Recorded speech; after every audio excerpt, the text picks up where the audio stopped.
In our next session, we'll be looking at what it takes to lead agile, high-functioning teams that collaborate effectively, something that's on a lot of people's minds as our teams are now more dispersed and working in such different modalities. Rob Cross is the Edward A. Madden Professor of Global Leadership at Babson College. He has studied the underlying network dynamics of effective organizations and the collaborative practices of high performers for more than 20 years. He's co-founder and current research director of the Connected Commons, a consortium of over 100 organizations accelerating network research and practice. Thanks for being with us today, Rob. Thank you so much, Elizabeth. It's a real treat to be able to be here and to share some of the insights and ideas that we've been developing in the consortia. And what I wanted to do was take a slightly different track into looking at organizations and think about how collaboration's happening in different places. So for what I've done and the work that I do with the consortia and colleagues at Babson has really been on this notion of looking at how collaboration's happening inside organizations and then taking very concerted action, right, based on what we see with the analytic patterns that are out there. And this has become a bigger and bigger deal, you know, over especially the past, say, 10, 15 years, as so many efforts have targeted organizational structure to create agility, and they've generally been targeting the decision hierarchy, right, the things that kind of get in the way of speed to decision making. But as they've collapsed that hierarchy through spans and layers initiatives, agile initiatives, matrix-based design 10, 15 years ago, in tandem with all the collaborative applications that have come into the landscape that allow for more instantaneous access to each other.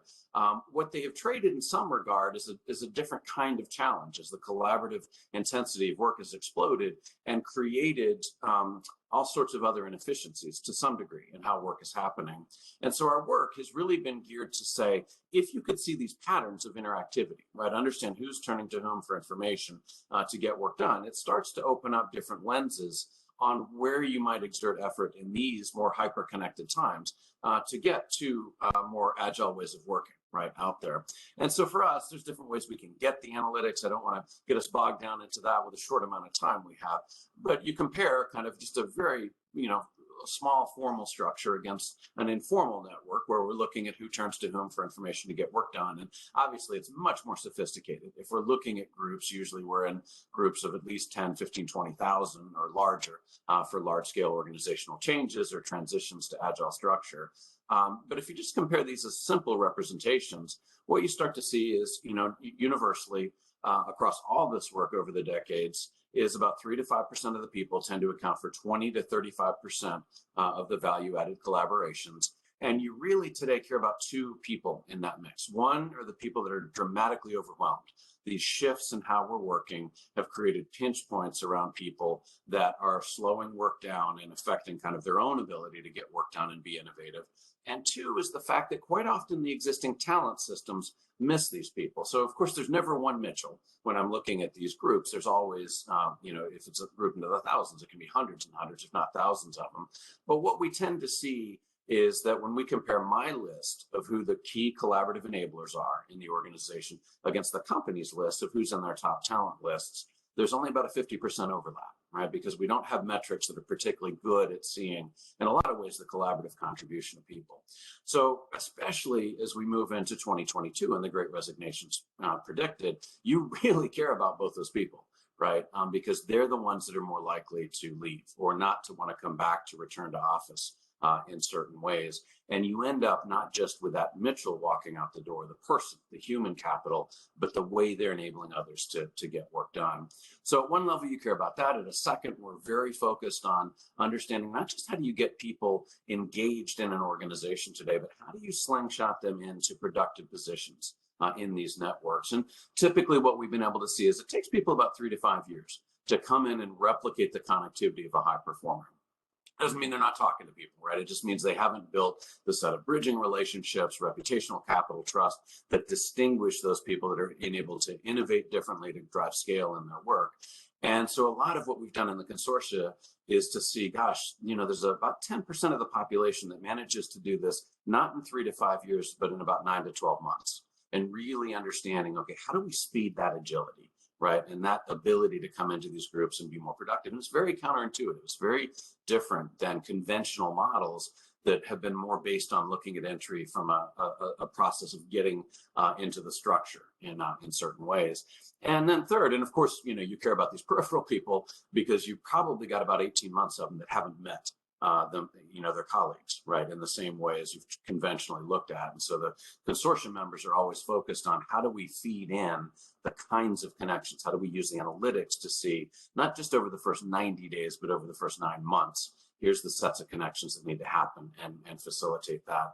And then lastly is where you start to see silos, breakdowns in connectivity. And I'm never, ever coming back into groups and saying, you want everybody connected to everybody else. If I asked how many people on this video wanted another email meeting or phone call in their lives, there'd be no hands that shoot up unless typically they're the new person, right, trying to figure out how things get done. But what we can see through these analytics are very targeted silos that are undermining the organization's ability to deliver scale, to deliver innovation in different ways. And in particular, these are the connections that have been lost through the pandemic, right? What we see from all the places that are mining this passively behind the scenes is that within group connections have gone up, actually, the intensity of that, but it's the cross group connectivity that's fallen off. And so really thinking about, okay, how do we re-stimulate that, right? We may actually see greater productivity in the short term, but it's these bridging ties that have spurred innovation that were falling off, and we may not experience that impact for 18, 24 months out there. So a set of very specific things, and I want to drive very quickly into what we see about more agile ways of working if we target these mid-tier groups in 8 to 200, 300, 400, 500, where work is actually happening, and we use this lens to see how you spur their ability. But I want to leave one idea out there, just building on the prior speaker, that this is also a phenomenal lens to be looking at the effectiveness of DEI efforts, right? Not just static counts of people, but where are we getting true inclusion in these networks? And one of the biggest things that we had happen was actually what the prior author was saying, was getting access to data with the George Floyd murder, right? Suddenly people were willing to give us access to ethnicity that we've never had before. And you start to see very different ways of promoting inclusion that I'm super hopeful about on many levels. So I'm going to leave that teaser out there. Maybe that's a piece of what we can talk about in the Q&A element on this, but I just wanted to create a little bit of a tie to what the prior author was talking about. If we look at these groups, right, if we go into organizations and say, gosh, it's less and less that we have teams that are stable enough that we can do vision, mission, purpose, assign roles and execute. And it's more the case today that the ability to execute at these critical points of delivery, software development teams, new product development initiatives, groups that are very rarely, always small in size, always the two-pizza team. Oftentimes I'd see them growing into the 60s, 80s, 100s, if there were large engine platforms or things like that. If we start to say, gosh, they're not really working as teams per se anymore, but more as networks that need to form together internally rapidly and then build connections externally rapidly, you start to see different opportunities for improvement in these groups. Number one, what we know when we've done these analytics in all sorts of places and we're profiling the high performing units, right? The high performing teams or the retail outlets or where we have consistent groups of size, we know there are 8 points in these networks that tend to predict the greater performers. One is what I've already mentioned. They tend to not have overload on the center, and they tend to be aware of where their key talent is so that they're not susceptible to losing people. And this idea of overload has been a really big deal for me. And it's a huge deal in these digital transformations or the places that are going to talent marketplaces or moving really out of structures into, say, chapter designs or things like that, is they have created in many ways a collaborative implosion on people that a larger and larger population are struggling with, right? We can see that about 85% of most people's time pre-pandemic was spent on the phone, on email, and other aspects of collaboration. That number's gone up 5 to 8 hours through the pandemic for most people, with interactions drifting earlier into the morning and deeper into the night. And so we have a new pinch point, right? Before we had the hierarchy, now we have new kinds of pinch points that are happening in terms of how people can collaborate. Yet what we see in this work, and a really heavy thrust with a consortia, is that high performers today, those people that are producing the greater results, they tend to collaborate in ways that are about 18 to 24% more efficient than their peers. right? So they're buying back about a day a week on the left side of this loop, and then they're investing it in ways that are enabling them to innovate differently.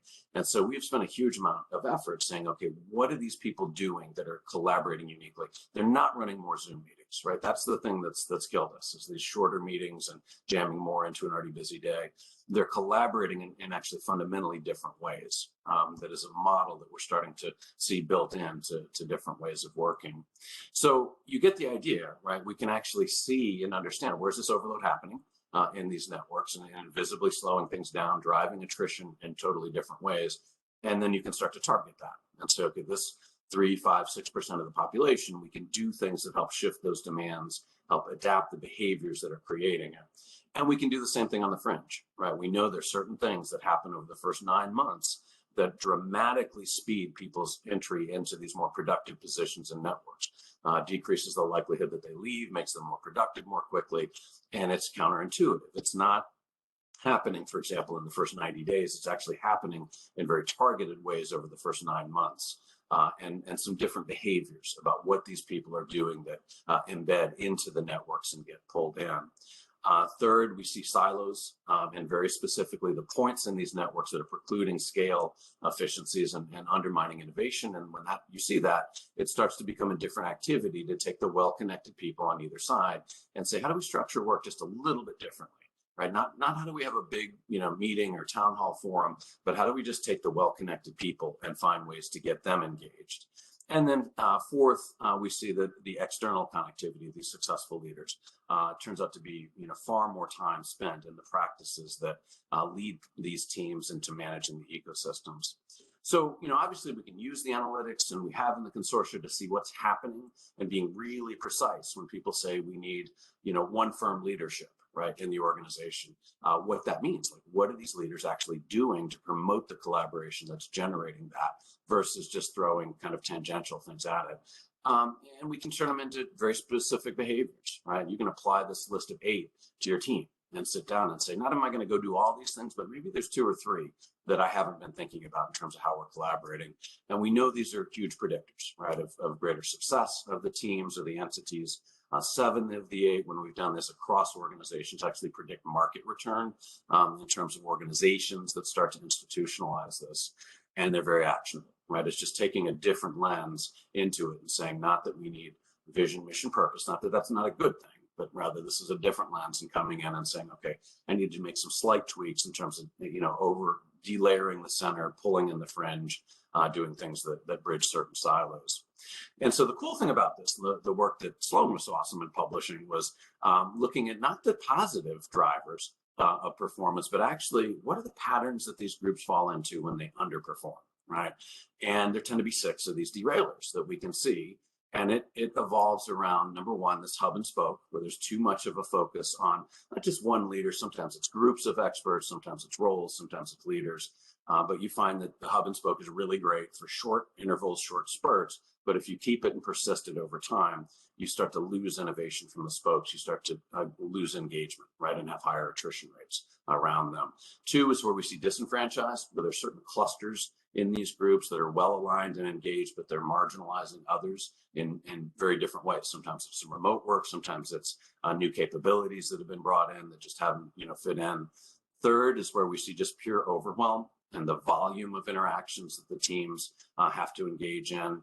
4th is where we see misalignment, right? And it's very common in the cross-functional team efforts, where people agree in the room and then go off and pull in different directions in ways that traditionally have been invisible. And then the last 2, and then I want to get the group to vote for me and give me a sense of what you all see, right, in your own organizations. What tends to be the things that are most problematic for you? The last 2 have more to do with the team or that group's engagement in the ecosystem they're in. And so isolated is one where the team just hasn't kind of sourced or tested ideas enough externally. Oddly enough, we're seeing this, and it was a big piece we did around Agile. We're seeing this a lot of the transitions to Agile, as we're forming these scrums and the people are moving at really rapid pace, but they're only testing their ideas locally. So they develop something that works in one area, but not in others. And then the last one is the one that we've seen become the biggest, is just pure priority overload. Especially as we've seen these layers come out of the hierarchy and the technologies come in, the teams are oftentimes overwhelmed with requests from various stakeholders that are themselves disconnected, right? And they're not really aware of the aggregate volume of demands being put on these teams. And the leaders are used to saying yes, they say yes, they're overwhelming their teams, and it's not a good situation overall.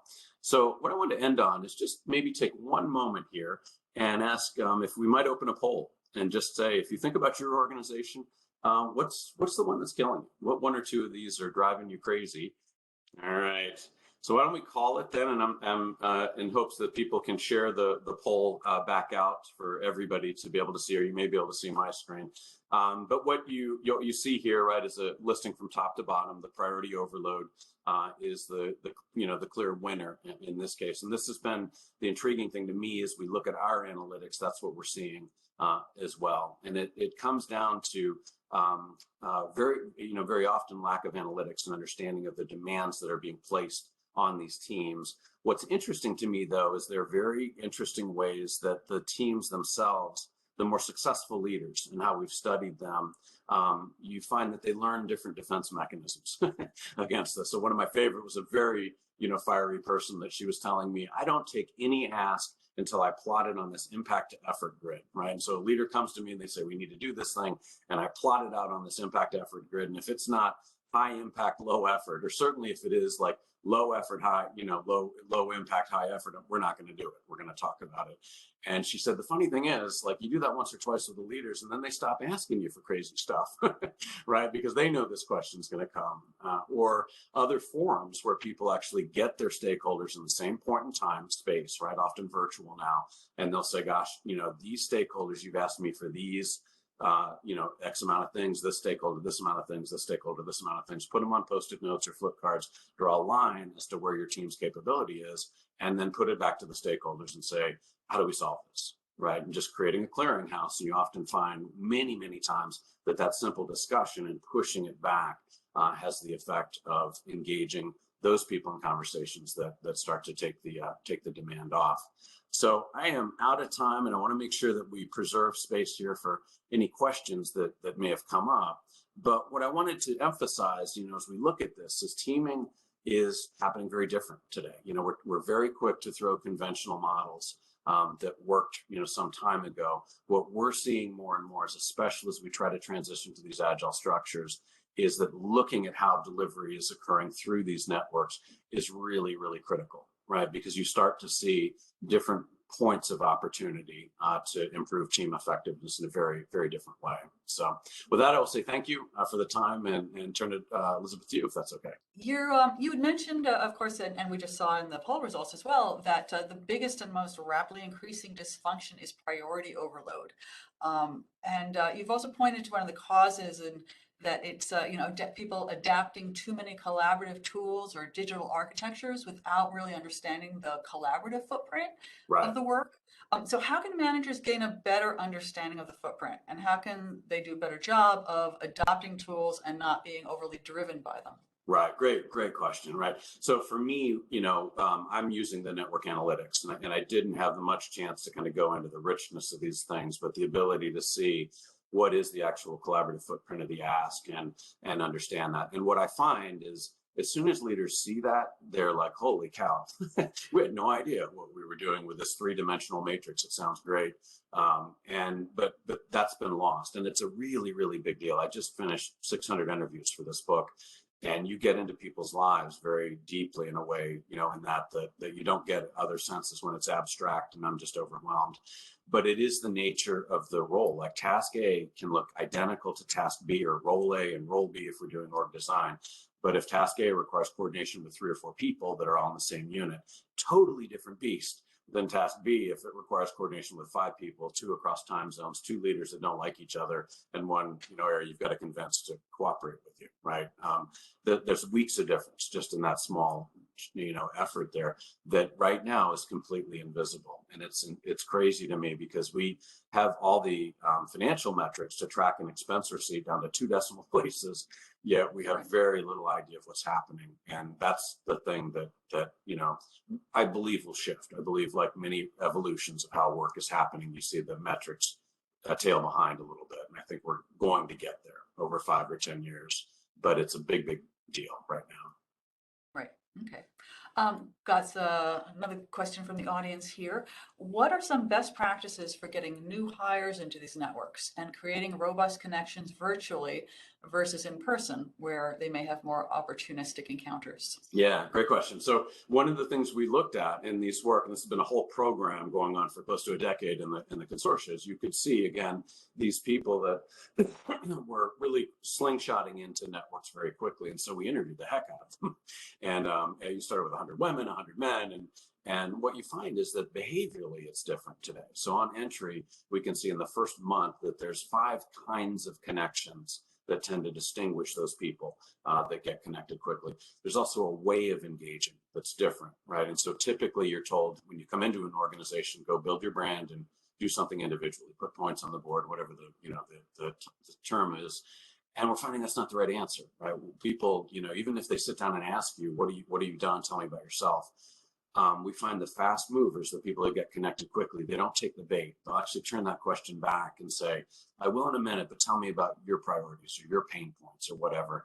And then they're situating their expertise into the established person's needs, right? And so they're saying, okay, here's what I do that fits. They're giving status, generating energy, and creating a mutual win. And that's a slightly different nuance from going in and telling your story, right? You're going in and you're co-creating the story, and those people get pulled in at about a third the time that it takes people to kind of push their way in, if you will. So there's a lot of these little nuggets that we see, and what companies have been really successful in doing is building that into their workday systems or other things like that, such that at month 1, I know that I need these sets of connections and I need to engage in this way. And that spurs a meeting between myself and my leader so that we're thinking about it together.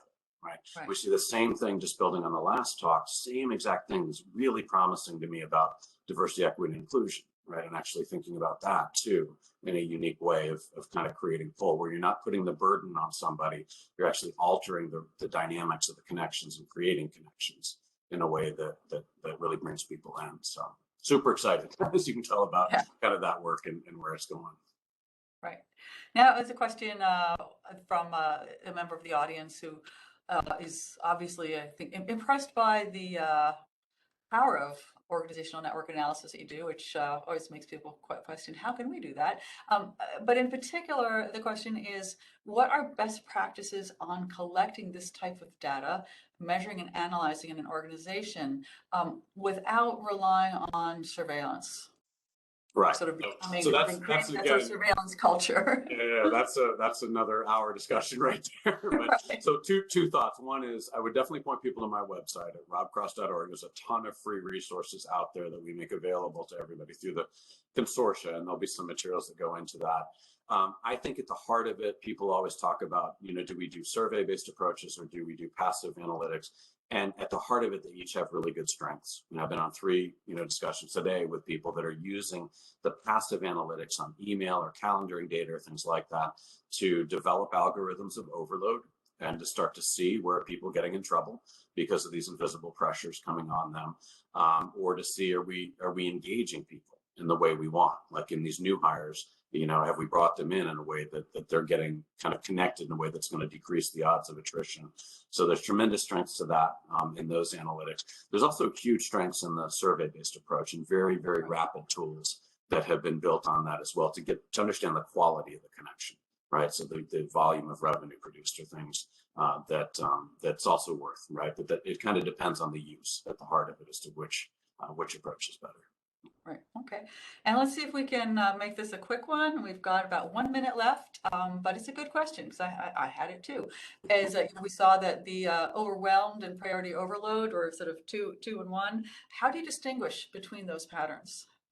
The priority overload for me is coming externally, right? It's where you have too many disconnected stakeholders that are driving demands in. And this, again, as we've gone to these digital ways of working, agile, delayered structures, one of the problems with that is that, right? And it's not to say we don't want to do it. I really want to emphasize this because the work is really critical, right, to form these teams.